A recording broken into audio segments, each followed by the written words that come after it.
السلام علیکم ورحمۃ اللہ وبرکاتہ۔ بسم اللہ الرحمن الرحیم۔ اللہ کے نام سے شروع کرتے ہیں جو بڑا مہربان اور نہایت رحم کرنے والا ہے۔ پارہ نمبر 17 سورہ انبیاء کی آیت نمبر 50 سے شروع کریں گے، جس میں ذکر ہے حضرت ابراہیم علیہ السلام کا، اور بیان کیا جاتا ہے کہ بے شک ہم نے ابراہیم کو پہلے ہی سے اس کی نیک راہ عطا کر دی اور ہم اس سے خبردار تھے۔ پھر بیان کیا جاتا ہے کہ جب اس نے اپنے باپ دادا کو اور قوم سے کہا کہ یہ صورتیں کیا ہیں جن کی تم پوجا کرتے ہو، جن کے سامنے تم آسن مارے بیٹھتے ہو، یعنی کہ جو بت درندوں اور پرندوں اور انسانوں کی صورت میں انہوں نے بنا رکھے تھے، ان کے بارے میں انہوں نے سوال کیا۔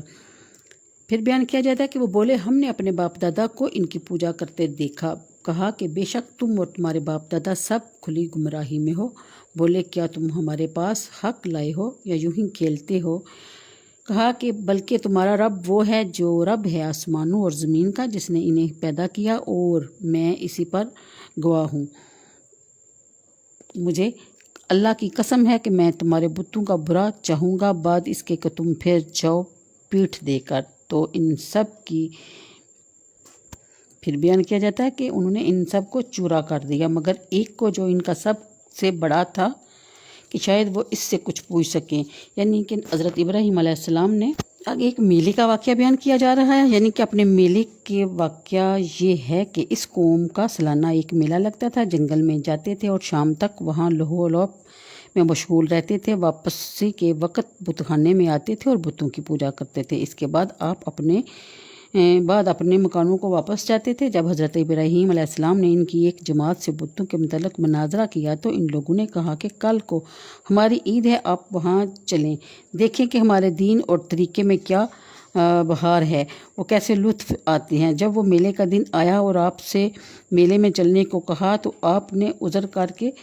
جانے سے انکار کر دیا۔ وہ لوگ روانہ ہو گئے۔ جب ان کے باقی ماندہ اور کمزور لوگ جو آہستہ آہستہ جا رہے تھے گزرے تو آپ نے فرمایا کہ میں تمہارے بتوں کا برا چاہنے والا ہوں۔ اس کے بعض لوگوں نے سنا اور حضرت ابراہیم علیہ السلام بت خانہ کی طرف لوٹے، یعنی انہوں نے بتوں کو توڑ دیا اور ایک بڑے بت کو چھوڑ دیا اور بسولہ اس کے کاندھے پر رکھ دیا۔ پھر بیان کیا جاتا ہے کہ یعنی بڑے بت سے ان کے چھوٹے بتوں کا کیا حال ہے، یہ کیوں ٹوٹے اور بسولہ تیری گردن پر کیسے رکھا ہے، اور انہیں اس کا عجز ظاہر ہو اور انہیں ہوش آئے کہ ایسے عاجز خدا نہیں ہو سکتے، یا یہ معنی ہے کہ حضرت ابراہیم علیہ السلام سے دریافت کریں اور آپ کی حجت قائم کرنے کا آپ کو موقع ملے۔ چنانچہ جب قوم کے لوگ شام کے وقت واپس ہوئے اور بت خانے میں پہنچے اور انہوں نے دیکھا کہ بت سارے ٹوٹے پڑے ہیں، آیت نمبر 58 کے مطابق کہ سب پریشان ہو گئے اور ایک دوسرے سے پوچھنے لگے کہ ہمارے خداؤں کے ساتھ یہ کام کس نے کیا؟ جس نے بھی کیا وہ بہت بڑا ظالم ہے۔ ان میں سے کچھ بولے کہ ہم نے ایک جوان کو انہیں برا کہتے سنا ہے، یعنی کہ ابراہیم علیہ السلام کو۔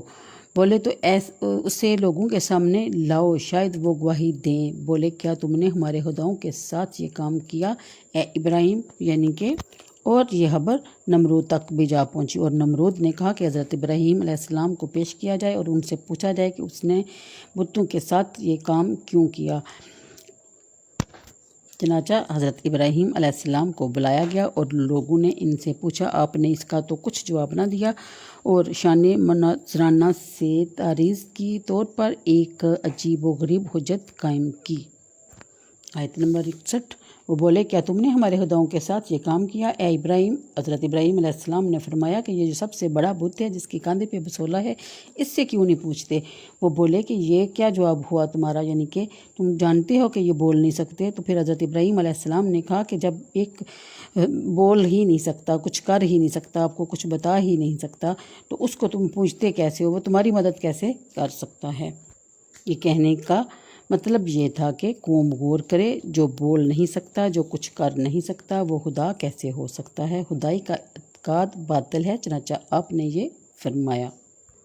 آیت نمبر 66 تف ہے تم پر اور ان کے بتوں پر جن کو اللہ کے سوا پوچھتے ہو، تو کیا تمہیں عقل نہیں؟ بولے ان کو جلا دو اور اپنے خداؤں کی مدد کرو اگر تمہیں کرنا ہے۔ ہم نے فرمایا اے آگ ہو جا ٹھنڈی اور سلامتی ابراہیم پر۔